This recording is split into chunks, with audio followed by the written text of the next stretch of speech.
Bonjour à toutes et à tous. Merci de nous avoir invités aux Assises du patrimoine hydraulique.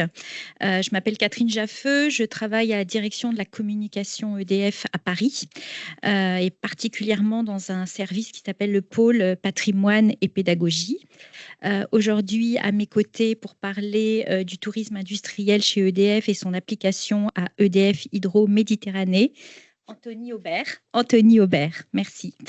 Tout d'abord, je voulais, comme pour toute pratique qui a un certain nombre d'années d'ancienneté, parler de tout ce qui va être évolution et enjeu des questions de patrimoine industriel chez EDF.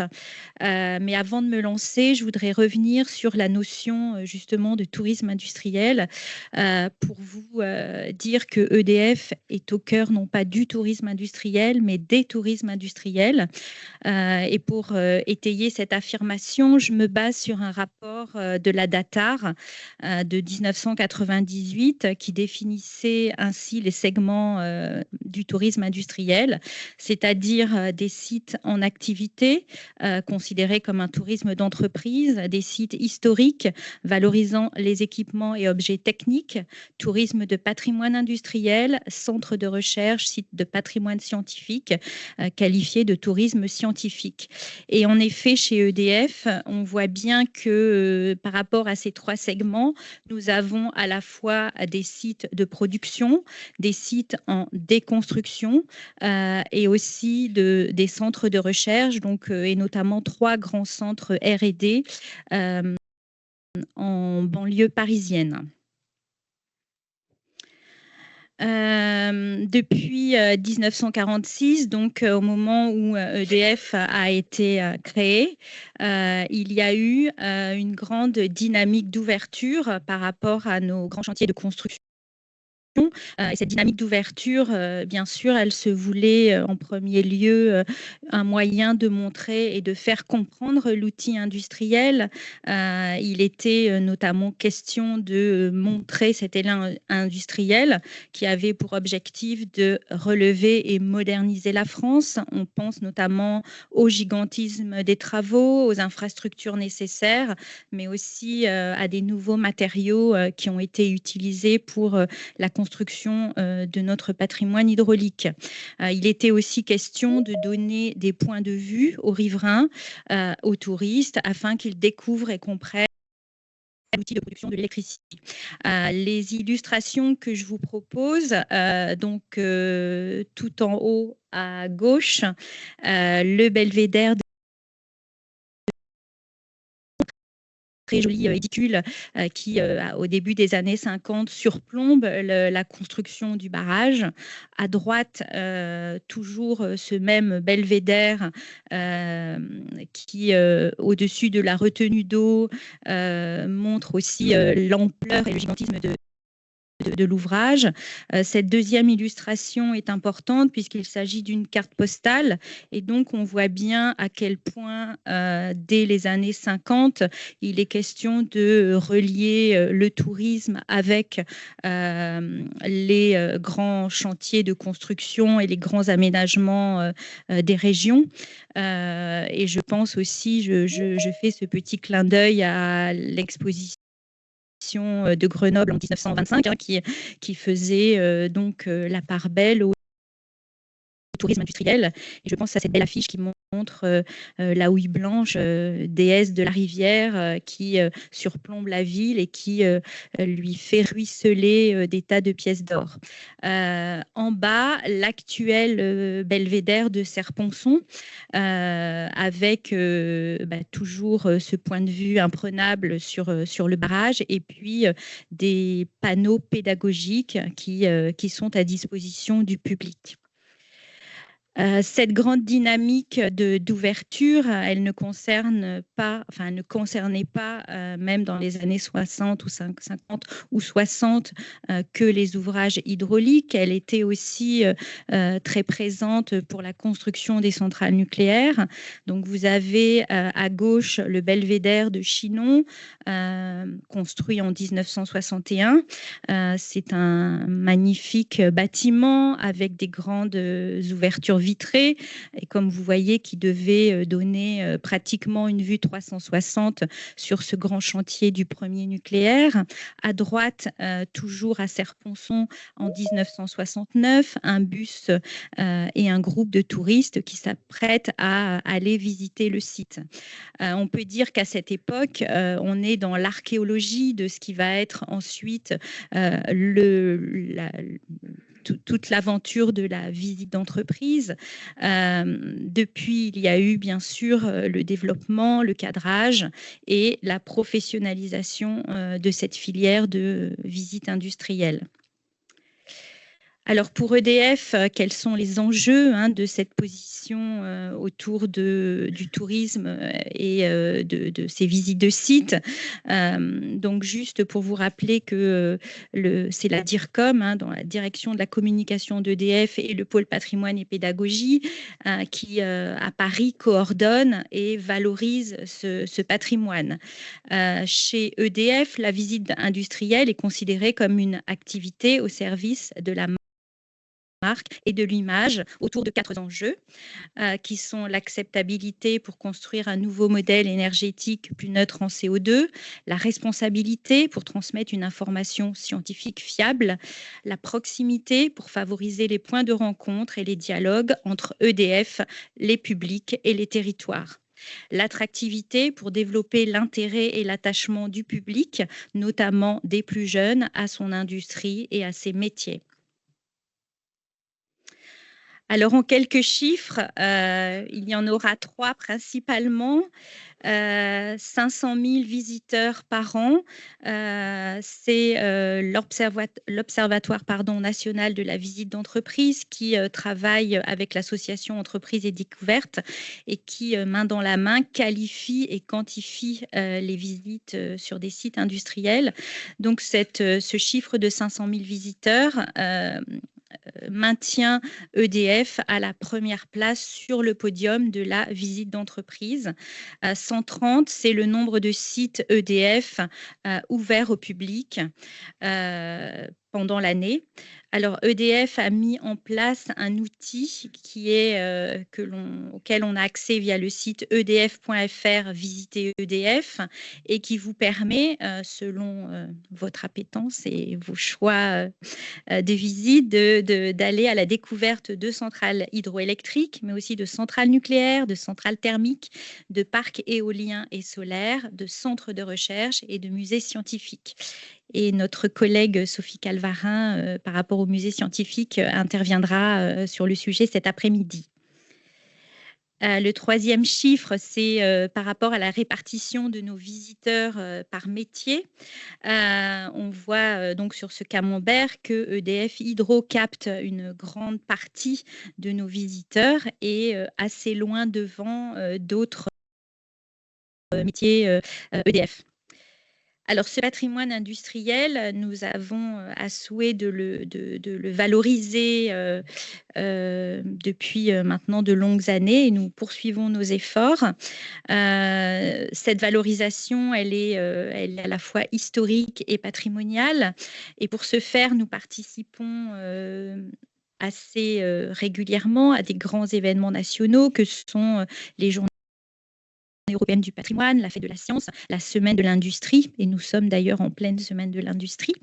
À titre d'exemple, je voulais vous citer les JEP 2023, où nous avons demandé à Nota Bene, l'influenceur aux 2 millions d'abonnés, de réaliser une vidéo pour nous au barrage de l'Aigle.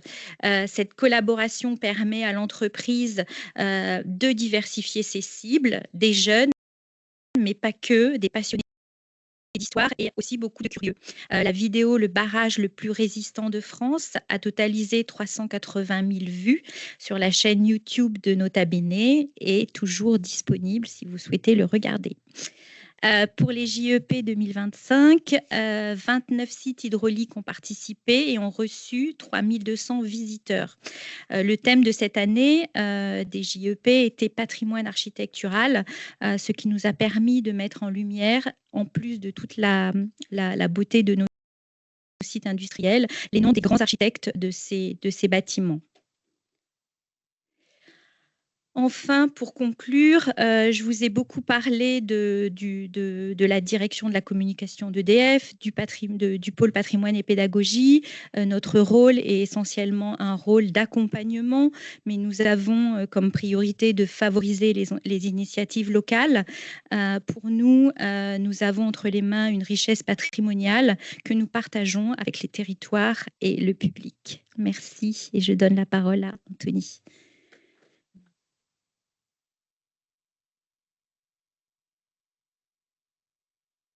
Bonjour à tous, donc Anthony Aubert, je suis chargé de communication pour EDF Hydro-Méditerranée. Donc EDF Hydro-Méditerranée, c'est la division d'EDF qui gère l'hydroélectricité de la chaîne Durance-Verdon dont on a parlé ce matin, sur la Durance, le Verdon, le Bléone, le Buëch, on va y revenir. Donc moi, je vais vous expliquer en fait ce qui est fait en termes de patrimoine, de valorisation du patrimoine hydraulique en concertation avec le pôle patrimoine que Catherine représente et comment on le décline en région, puisque ici, on a quand même un patrimoine formidable. Donc, qu'est-ce que c'est que ce patrimoine? En fait, ce patrimoine est constitué de l'ensemble de 16 barrages et des 23 centrales qui composent ce que nous, on appelle donc, la chaîne Durance-Verdon. Cette chaîne Durance-Verdon, donc, elle a la particularité aussi d'avoir un canal, c'est ce grand trait bleu qui longe la Durance. Donc ce long trait bleu, c'est un canal qui va relier les centrales entre elles pour les alimenter en eau et qui va serpenter depuis Serponçon jusqu'à l'étang de Berre sur à peu près 250 km. Donc, ces 16 barrages, 23 centrales, ils sont situés sur 4 rivières principales. Ici, le Buëch. Ici, on a un petit aménagement sur la Bléone. Et puis, principalement, la Durance, ici, et le Verdon. Donc, on est présent sur 5 départements et ça représente à peu près 400 personnes qui travaillent sur ce secteur entier. Donc, c'est quoi ce patrimoine? C'est un patrimoine hydraulique qui est un patrimoine qui représente aujourd'hui la production d'électricité renouvelable entre premiers producteurs d'électricité renouvelable de la région. Ce sont des ouvrages qui sont des points clés du partage et de la ressource en eau et de son multi-usage pour la région. Pour leur construction, ils ont principalement été construits entre 55 et 76, même si on a des ouvrages antérieurs à la nationalisation d'EDF qui existent, comme ici à Sainte-Tulle, que certains ont eu la possibilité de visiter hier, qui est une centrale centenaire, et les barrages ici du Haut-Verdon, par exemple. Et il faut savoir, donc on parle depuis tout à l'heure de gestion de l'eau. Il faut savoir que ces ouvrages-là, c'est une formidable ressource en eau pour la région et puis pour tous les usages. Pourquoi? Parce que, pour la petite anecdote, si on prend l'ensemble de l'eau stockée par EDF en France, ça représente quand même presque 600 barrages, EDF stocke à peu près 7 milliards de mètres cubes d'eau de surface. En PACA et sur la chaîne Durance-Verdon, on a ici Serponçon et ici Sainte-Croix, qui sont nos 2 réservoirs principaux. Donc, si on cumule toute l'eau qu'il est possible de stocker dans nos barrages, Serponçon, Sainte-Croix et tous les barrages intermédiaires, on obtient 2,3 milliards de mètres cubes d'eau stockables dans nos barrages, ce qui représente quasiment un tiers de toute l'eau stockée par EDF en France. Donc, c'est considérable et c'est presque un peu ironique de considérer ça quand on sait d'où on vient, quand on sait que la Provence, c'était une terre qui manquait d'eau. Donc, pour faire lien avec tout ce qui a été dit ce matin sur le savoir-faire et toute l'ingéniosité qui a été mise en place pour ça, c'est une bonne illustration. Donc, une fois qu'on va parler de ces aménagements, en fait, en quoi ils constituent un patrimoine? Alors, ces ouvrages, ici vous avez Serponçon, la centrale que vous pouvez visiter, Sainte-Tulle, notre canal, dont ici le pont qui va faire traverser le canal au-dessus de la Durance naturelle, le barrage de Castillon, la centrale de Joux, ce sont des exemples. En quoi ce sont des patrimoines? D'abord, c'est un patrimoine historique et culturel. On l'a évoqué plusieurs fois. Il y a effectivement un avant et un après ces aménagements-là. Ils ont marqué l'histoire de la Provence et surtout, ils ont contribué massivement à l'aménagement du territoire. Je crois que monsieur du Crédit Coopératif, vous avez dit ce matin, il y a un avant, un après, il y a de 1 million de personnes dans la région à 7 millions de personnes. L'une des raisons, comment on passe d'un territoire que vous disiez abandonné presque, à un territoire qui a un développement assez important et surtout une culture de l'eau, ben, il y a la construction de ces aménagements, dont la première pierre a été la construction de Serre-Ponçon en 1950, qui répondait à 3 besoins. Le premier, domestiquer la Durance, parce que la Durance était considérée comme un fléau. Pour ceux qui ne sont peut-être pas de la région, voilà, j'allais dire. Les Provençaux disaient il y a 3 fléaux en Provence, le Mistral, la Durance et le Parlement. Donc c'était une ressource, mais une ressource qui n'était pas considérée comme une ressource, mais comme un fléau. Donc le premier besoin, dès les premiers projets, dès le 19e siècle, construire un barrage pour domestiquer ce que Giono appelait la chèvre folle, c'était un des premiers usages de Serre-Ponçon. Deuxième usage, ça a été tout de suite de penser aménagement de la Durance, donc de penser au canal, de penser irrigation et partage de l'eau. Donc le deuxième mission de Serre-Ponçon, c'est alimenter la basse Durance. Déjà, on pense à construire dans les Hautes-Alpes, je vous remets la carte, hein, un ouvrage ici, un aménagement qui va aller alimenter la basse Durance. Il faut être quand même déjà aussi sacrément visionnaire. Et puis, bon, le troisième utilité de ce barrage à l'époque, ça a été évidemment produire de l'électricité. Donc, un patrimoine historique, un patrimoine culturel qui est reconnu en plus comme tel, puisque certains de nos aménagements, comme Serre-Ponçon, est reconnu architecture contemporaine remarquable. Et puis, certains sont classés comme la centrale de Joux, comme monument historique. Donc, un patrimoine qui a aussi une reconnaissance. Ensuite, c'est un patrimoine qui est un formidable atout au service du territoire. On a parlé de son aménagement, mais il continue aujourd'hui de façonner la Provence.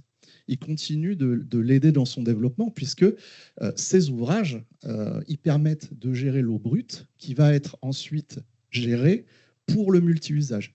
Dans le multi-usage, qu'est-ce qu'on a? On a de l'eau pour à peu près 80 000 hectares de terres irrigables, donc de l'eau d'irrigation. C'est l'eau aussi pour à peu près un Provençaux sur 3 en termes d'eau potable. C'est aussi de l'eau pour 400 entreprises qui prennent de l'eau industrielle. C'est la gestion des crues. C'est aussi la limitation de l'effet de la sécheresse. Et un ouvrage qui n'avait pas été forcément pris en compte au départ, c'est le tourisme. Puisque en créant ces grandes retenues artificielles que sont Sainte-Croix, Serre-Ponçon, Castillon, le tourisme s'est aussi invité dans l'affaire. Et donc aujourd'hui, notre gestion de ces sites tient compte aussi de la compatibilité touristique. C'est pour ça qu'en été, on a ce qu'on appelle des cotes de compatibilité touristique, c'est-à-dire des niveaux qu'on doit respecter au centimètre près sur des dates bien précises pour permettre le tourisme. Donc, il continue de façonner la Provence et d'accompagner son développement. Et ce sont aussi des lieux emblématiques de savoir-faire, parce qu'aujourd'hui, depuis les 60 ans où Serre-Ponçon existe et où on exploite cette chaîne, ce sont des savoir-faire bien particuliers en termes de gestion des crues, en termes de passage de crues sur ces ouvrages, en termes de gestion des grandes masses et des réservoirs, en termes de prospective météorologique, en termes de surveillance de ces ouvrages, et puis de savoir-faire manuel des opérateurs. Et puis, c'est aussi, et en lien avec le titre de ces assises, c'est aussi un formidable outil pour l'avenir du territoire. Parce que, en fait, aussi bien pour l'eau que l'électricité, je pense qu'il n'y a pas grand monde qui regarde son ampoule chez soi et se dit comment ça se fait qu'on obtient de l'électricité quand on veut, à la demande, en appuyant sur un bouton. Qu'est-ce qu'il faut faire derrière? C'est quoi le trésor d'ingéniosité qu'il faut derrière? C'est le même tarif pour l'eau. J'ouvre mon robinet, je ne passe pas 2 minutes à me demander tiens, mais comment ça se fait que l'eau coule? Et ça, en fait, nous, on est aussi au carrefour de ces deux questions-là, de ces choses qu'on veut remettre sur le devant de la scène en disant ce sont des enjeux pour le futur, pour l'avenir. Ce sont des enjeux de partage de l'eau, on l'a dit. Sans partage de l'eau, c'est aussi l'entente entre les gens qui peut se dégrader. Hein. C'est aussi l'énergie renouvelable. On a besoin d'énergie bas carbone, décarbonée, pour la lutte contre les effets du bouleversement climatique en cours. Donc, ce sont des patrimoines qui sont importants et qu'on veut remettre sur le devant de la scène, et on veut que les Provençaux se rappellent de toutes ces histoires qui ont été finalement un peu oubliées au fil du temps. Parce que La ressource étant abondante, on se pose moins de questions. Et la sécheresse de 2022 a bien montré que ces questions, elles étaient toujours là.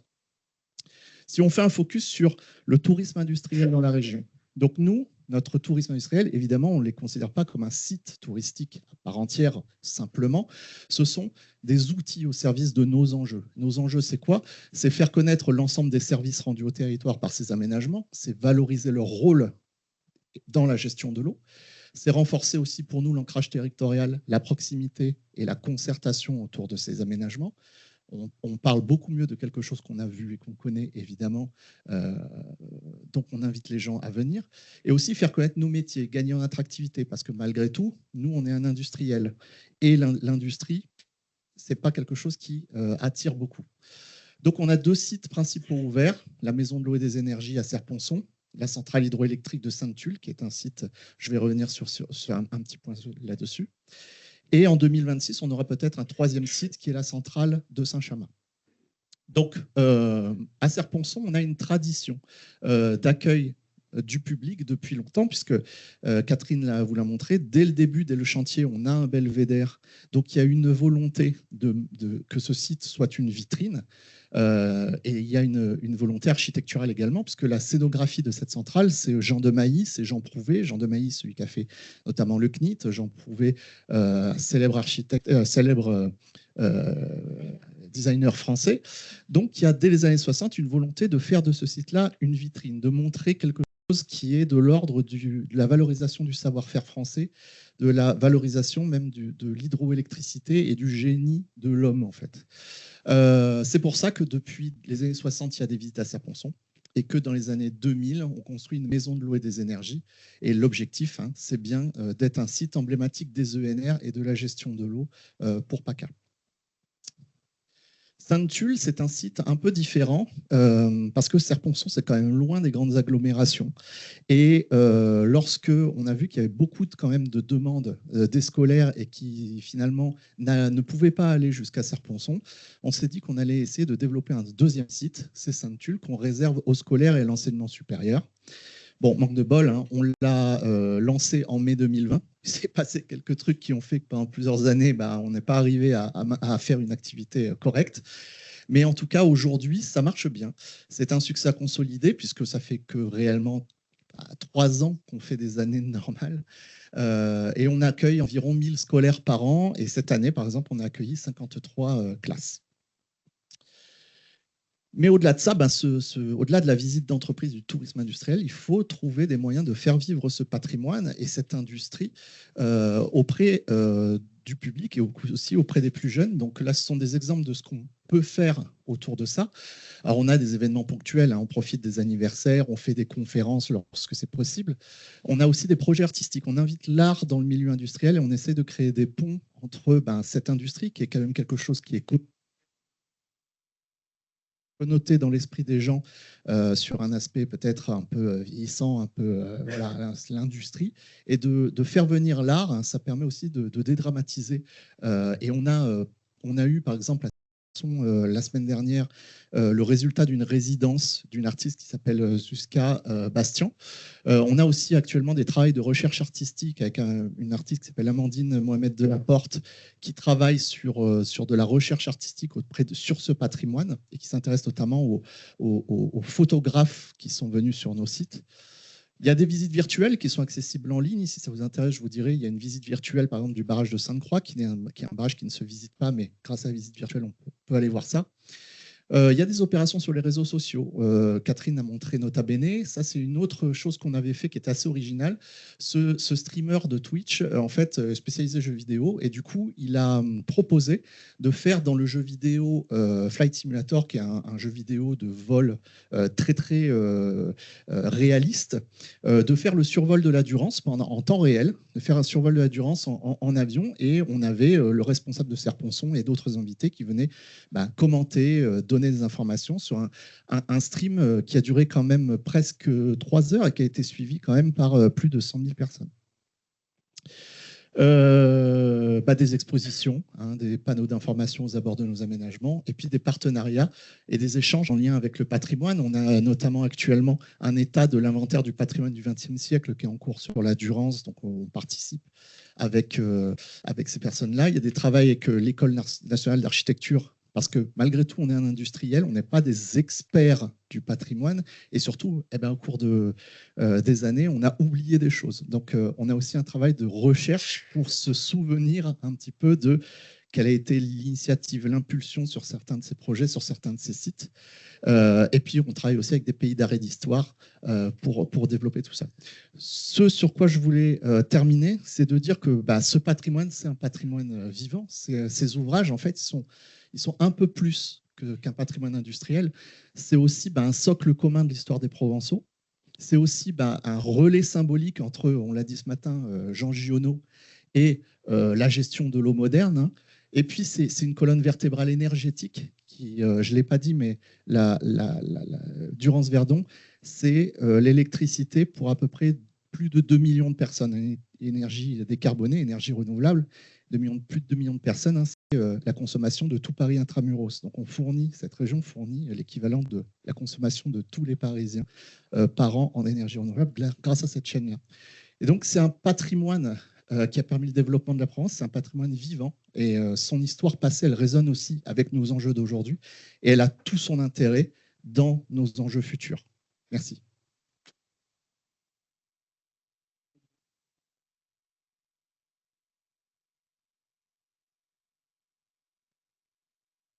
À vous deux, est-ce qu'il y a des questions? Oui.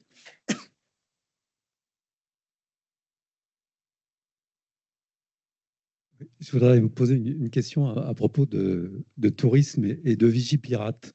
Oui. Est-ce que vous pouvez nous dire 2 mots là-dessus? Enfin, nous, on habite sur Lyon. La centrale de Cussey est quasiment invisitable aujourd'hui, même pendant les journées du patrimoine. Et puis, juste à côté, sur un bout du Rhône, s'est construit une passe à poissons. Et pour des raisons de Vigipirate, on n'a quasiment pas pu la visiter. Une passe à poissons pour Vigipirate. Donc, je pense que autant il faut être précautionneux vis-à-vis du climat actuel, autant j'ai l'impression qu'il y a quand même quelques délires. Ce qu'il faut préciser, c'est que la passe à poissons, elle est sur l'enceinte du site. Et Vigipirate, ce n'est pas quelque chose que DF décide ou pas d'appliquer.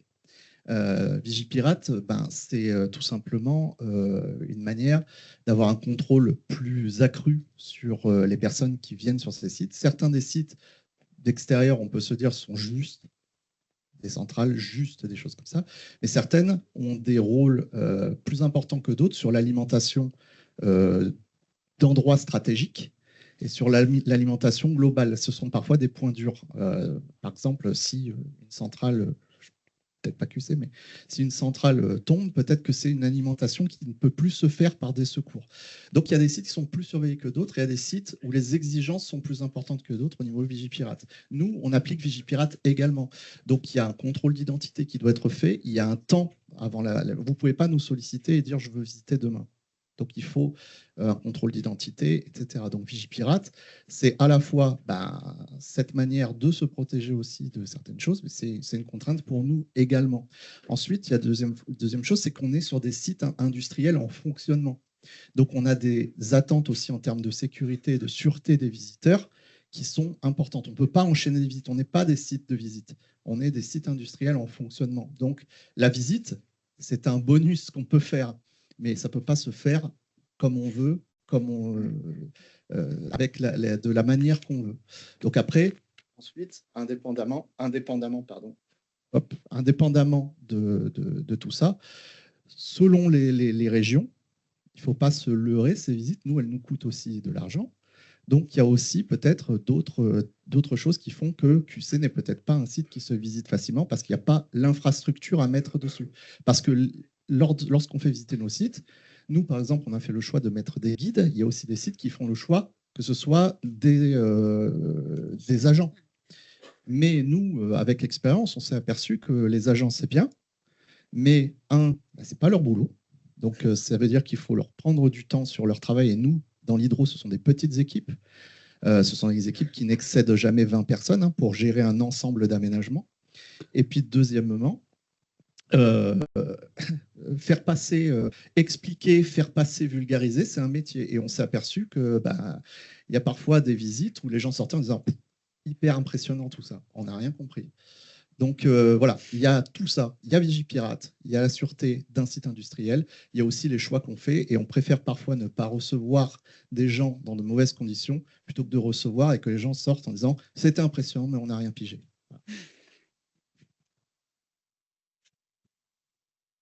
Oui, Claude Frangin, je trouve que vous faites un travail remarquable et puis vraiment je suis très très impressionné de ce qui se fait dans la région. Vous avez parlé d'un patrimoine avec le terme d'une richesse patrimoniale. Je suis tout à fait d'accord. Il se pose quand même un problème, c'est que cette richesse patrimoniale, quand elle est en fin de concession, il y a des destructions qui sont faites. Il y en a eu encore récemment. Je dirais le plus grand gisement hydraulique de France dans la vallée de la Romanche a été très fortement détruit. Et c'est très, très, très dommage. Alors, cette richesse patrimoniale, il ne faut pas l'oublier, même quand on est en fin de concession EDF, ce qui n'est pas forcément le cas en Provence, mais voilà. Pour la Romanche, ce n'est pas lié à la fin de concession, hein, c'était des travaux de modernisation des aménagements. Oui, puisque la Romanche, c'était toute une série de petits aménagements qui se sont transformés en un seul plus grand aménagement qui produit plus d'énergie. Et il y a eu effectivement, mais il y a eu aussi une sauvegarde parce qu'il y a certaines de ces centrales de la Romanche qui sont classées. Il y a 6 centrales en cascade. La centrale des Vernes a été classée monument historique, a été classée pour ses aspects extérieurs, architecturaux, hein, mais pour l'aspect technique, il y en avait certaines de remarquables qui ont été détruites. Il y en a une, je me suis battu des années pour la visiter parce que du point de vue technique, j'aurais aimé savoir certaines choses. J'ai jamais pu. Hein. Et donc, cette richesse patrimoniale, la valoriser comme vous le faites, c'est assez remarquable. Je suis vraiment très, très impressionné. Mais en fin de concession, il y a quand même des questions, il y a des destructions qui ont été faites récemment et il faut quand même, effectivement, il y a eu une centrale plus importante qui a gagné 30% en rendement, donc je comprends. Hein. Mais voilà. Alors, pour remettre quand même chose au clair, ce sont des concessions, c'est-à-dire qu'elles appartiennent à l'État. Ce n'est pas nous qui décidons de les détruire ou de ne pas les détruire. Oui, je comprends bien. J'évoque cet effet de fin de concession. Ouais. Merci beaucoup. Hop, je récupère tout. Hop. Allez, laisse la parole. Qu'est-ce que tu préfères? Non.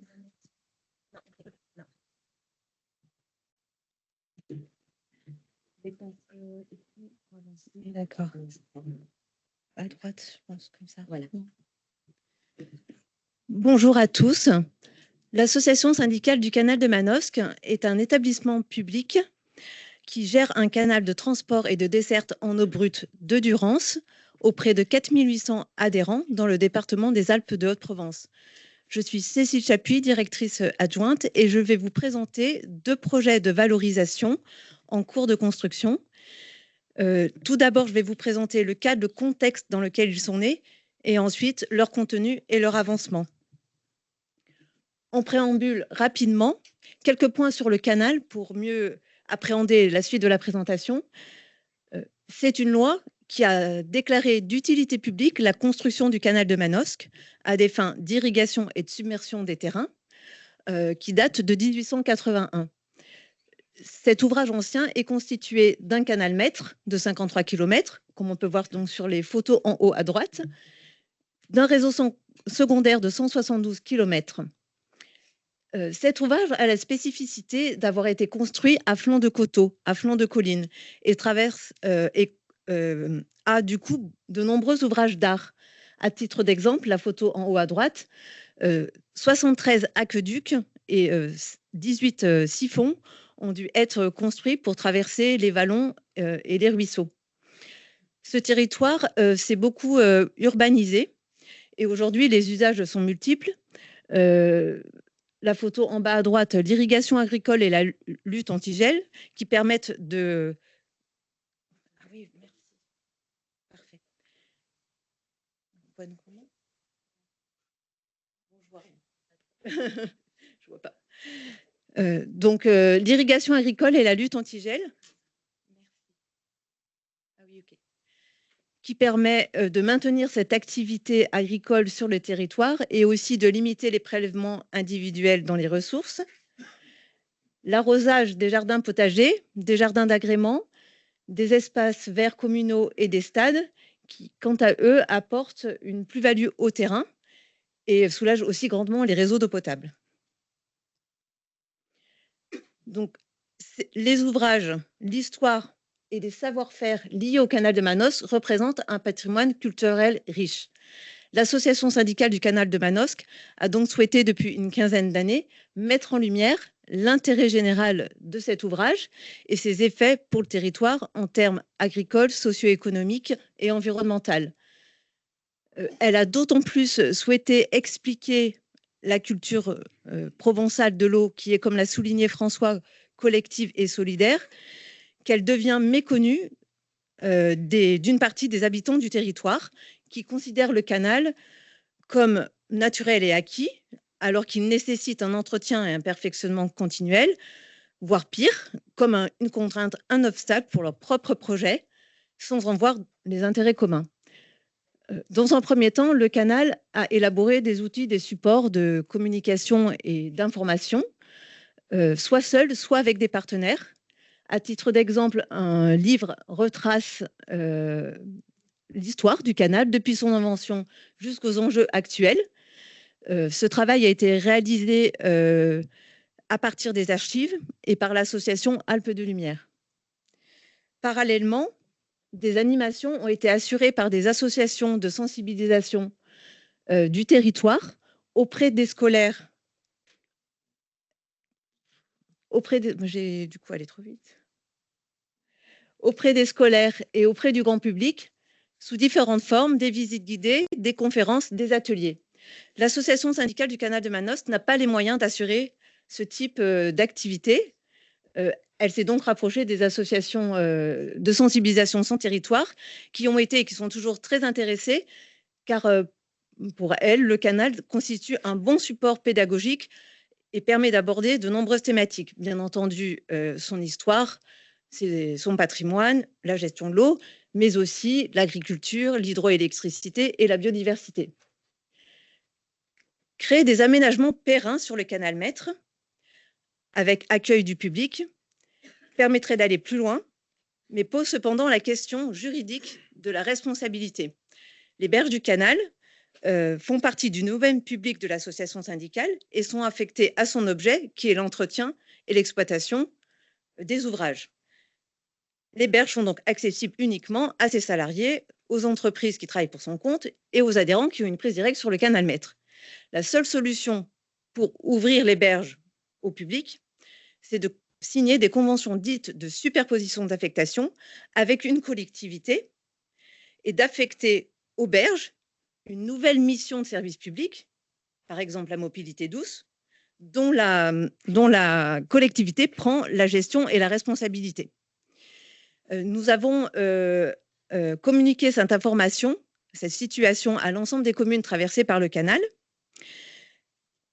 Une d'entre elles, la commune de Vols, a souhaité ouvrir 400 mètres du linéaire du canal maître en son centre-ville afin de créer des liaisons piétonnes entre quartiers. Une première convention de superposition d'affectation a donc été signée entre le canal et la collectivité qui a ensuite pris un arrêté réglementant la fréquentation des berges et pris en charge les travaux d'aménagement, d'accueil et de sécurité pour le public. 3 panneaux d'information et de sensibilisation sur le canal ont été mis en place sur le parcours et les frais ont été partagés entre nos deux structures. Quelques années plus tard, la Société du Canal de Provence nous a fait part de son projet de centre d'interprétation sur la gestion provençale de l'eau, au Tolonais, et du parcours régional associé pour orienter les visiteurs auprès de divers lieux. L'association syndicale du canal de Manosque a souhaité du coup travailler dans ce sens et a préidentifié 2 projets qui, s'ils aboutissent, pourront être à terme inscrits dans ce parcours régional. Comme je vous l'ai dit, ouvrir les berges au public nécessite une collectivité partenaire. il s'avère que la communauté de communes du pays de Forcalquier et de la montagne de Lure a souhaité travailler avec le canal et ouvrir 3,5 km de berge du canal Maître sur la commune de Lurs en accès libre et créer un sentier d'interprétation pédagogique. Le parcours de 3,5 km entre le pont romain et le pont Giropé, tracé en bleu, pourra se faire en aller-retour ou en boucle, en le bouclant avec des sentiers et chemins déjà existants, ce qui permettra d'accéder jusqu'au joli village de Lurs qui présente un caractère pittoresque et d'aborder d'autres éléments patrimoniaux liés à l'eau, comme les lavoirs ou la glacière des Buissières. Ces deux partenaires ont identifié ce site parce qu'il présente plusieurs intérêts. Tout d'abord, il se situe en espace naturel, boisé, et permet un cheminement horizontal et surtout ombragé et agréable. Ce tronçon comprend également de nombreux ouvrages d'art. Une galerie, un siphon, 3 ponts en pierre maçonnée, 5 bâches qui permettent le passage d'une rase, donc petit ruisseau en eau lors des pluies, et 11 aqueducs. Situé à flanc de coteau, il offre aussi une vue large sur le bassin versant du Rancien, qui permettra une lecture paysagère du paysage de la moyenne du Rance. Sont visibles entre autres la rivière du Rance en tresse, les axes de circulation, le canal usinier d'EDF, l'agriculture irriguée en contrebas, l'agriculture au sec, le plateau de Valençol et les Alpes. La communauté de communes du pays de Forcalquier et de la montagne de Lure a réalisé une étude préalable pour identifier et budgétiser les aménagements nécessaires. Ce parcours présente 2 types de risques de chute. Un risque de chute dans le canal qui nécessiterait la mise en place de lignes de vie et d'échelons de façon régulière, tous les 500 mètres.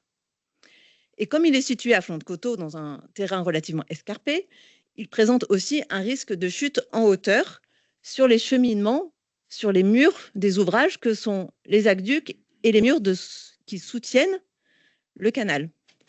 Donc des garde-corps sont nécessaires. Les garde-corps sont le poste principal des dépenses.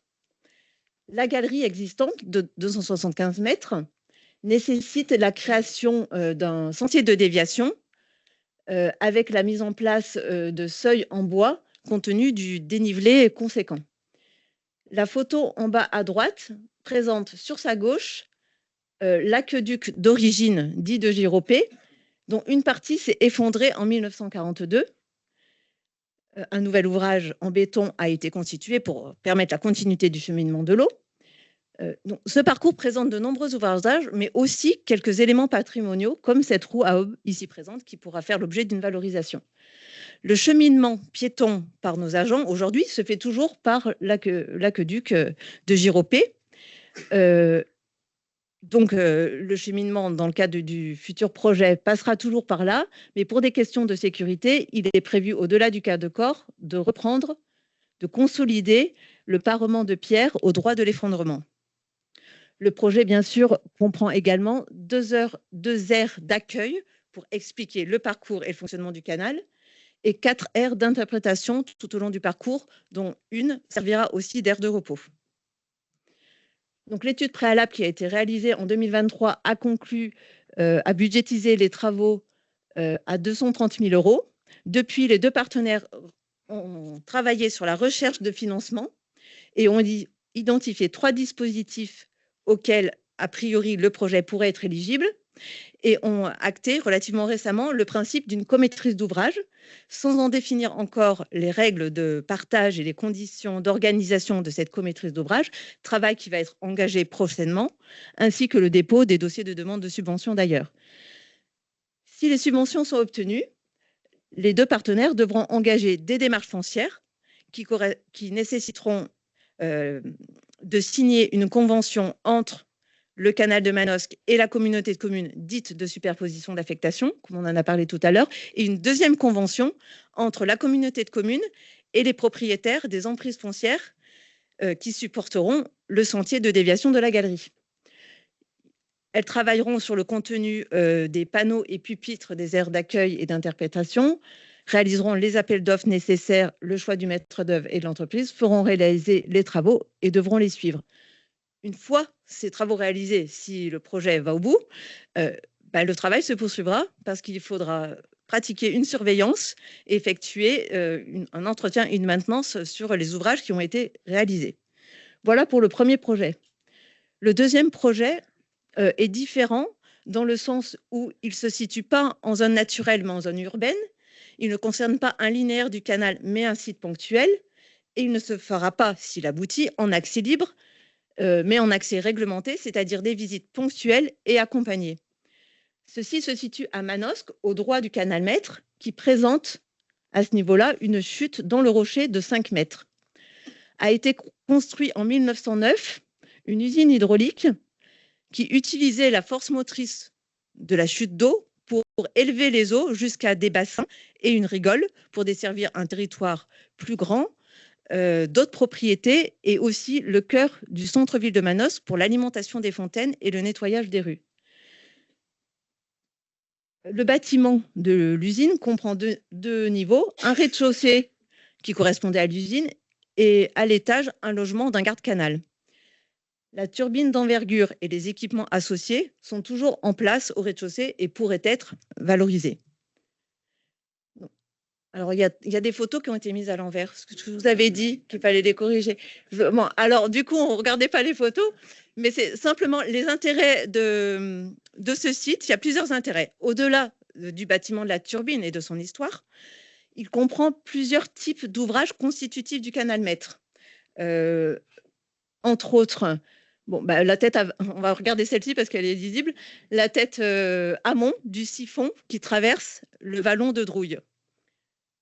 Les autres intérêts sont que ceci se situe très proche du centre-ville et en hauteur, avec une vue sur le vallon de Drouille, sur la tête aval du siphon qui traverse le ravin, qui facilite l'explication, et sur le patrimoine, le paysage manosquin avec son centre-ville et la tour du Mont d'Or.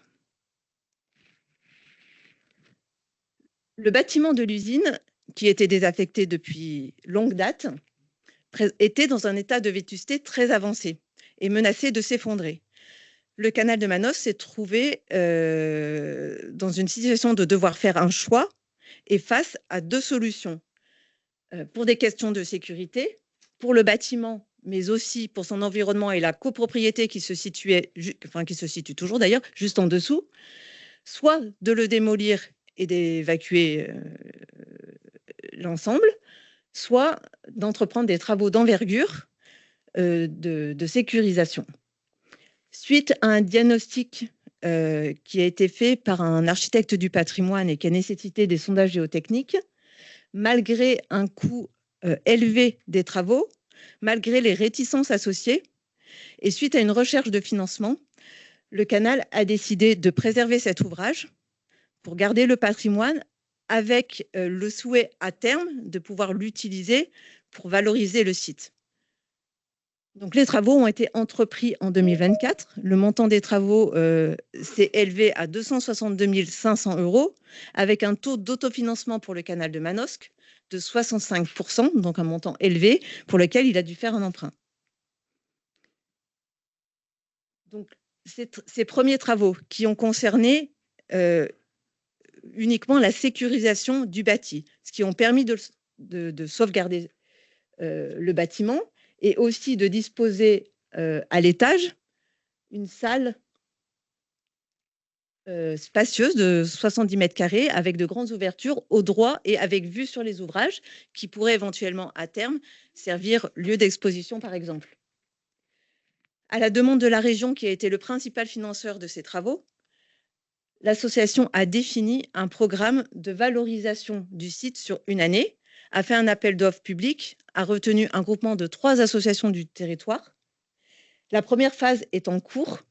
Donc, l'association Les Petits Débrouillards est en train de concevoir une maquette du site démontable et un module expérimental qui permettra d'illustrer l'utilisation de la force motrice de l'eau pour l'éclairage public et la montée des eaux. Et sur le premier semestre de l'année 2026, les 2 autres associations vont organiser 3 visites pour le grand public lors d'événements particuliers comme la Journée mondiale de l'eau par exemple, et une vingtaine de visites avec les scolaires. Pour autant, aujourd'hui, ce site ne permet pas d'accueillir les visiteurs, le public, en toute sécurité. Le canal imagine donc une deuxième tranche de travaux qui consisterait à remettre l'électricité dans le bâtiment, à créer une rampe d'accès personnes mobilité réduite entre la piste et la porte de l'étage, sécuriser la cage d'escalier qui relie l'étage au rez-de-chaussée et entreprendre des travaux au rez-de-chaussée au niveau de l'ancienne usine, puisque très peu de travaux ont été faits dans cette partie, excepté les ouvertures. Donc, reprendre le faux plafond qui est totalement dans un état de grande dégradation, les murs et le sol. Ces travaux sont réalisés uniquement si des subventions sont obtenues et si les élus du canal prennent une décision favorable. Une fois que ces travaux seront réalisés, s'ils le sont, l'association pourra mettre à disposition ce bâtiment sous conventionnement pour des associations, par exemple, de sensibilisation, pour qu'elles puissent effectuer des visites. En théorie, pour avoir un réel lieu d'exposition et de sensibilisation, il faudrait engager une 3e tranche de travaux pour pouvoir réellement mettre en lumière les différents éléments et ouvrages de ce site. À l'intérieur, mais aussi, on n'a pas vu avec les photos tout à l'heure, mais aussi à l'extérieur, parce que c'est le site dans son ensemble qui est intéressant. En conclusion, les opérations qui ont été réalisées ont rencontré un vif succès et les projets en cours présentent un intérêt certain auprès des acteurs du territoire, comme le montrent les photos de cette diapositive qui ont été prises lors de l'inauguration du bâtiment de la turbine, où les participants ont été nombreux, curieux et intéressés, et ce malgré la pluie. La difficulté principale de ces projets est le financement des travaux nécessaires. Ce qui est certain, c'est que ces projets ont pu avancer ou être réalisés grâce aux différents partenariats qui se sont développés auprès de différents interlocuteurs, les associations de sensibilisation du territoire, les collectivités traversées par le canal motivées, les différents partenaires financiers et aussi les citoyens, parce qu'ils ont été nombreux à être donateurs dans le cadre de l'appel aux dons populaires, de fonds populaires que nous avons réalisé pour le bâtiment de la turbine par l'intermédiaire de la Fondation du patrimoine. Ces réussites de ces projets et ces partenaires solides qui vont se poursuivre, d'autres devraient émerger, motivent le canal de Manosque à poursuivre le travail de mise en lumière de cet ouvrage hydraulique, de ce patrimoine hydraulique provençal et ancien. Et d'ailleurs, à ce titre, il projette de réaliser un événement particulier lors de ses 150 ans en 2031. Voilà, j'en ai terminé et je vous remercie pour votre écoute.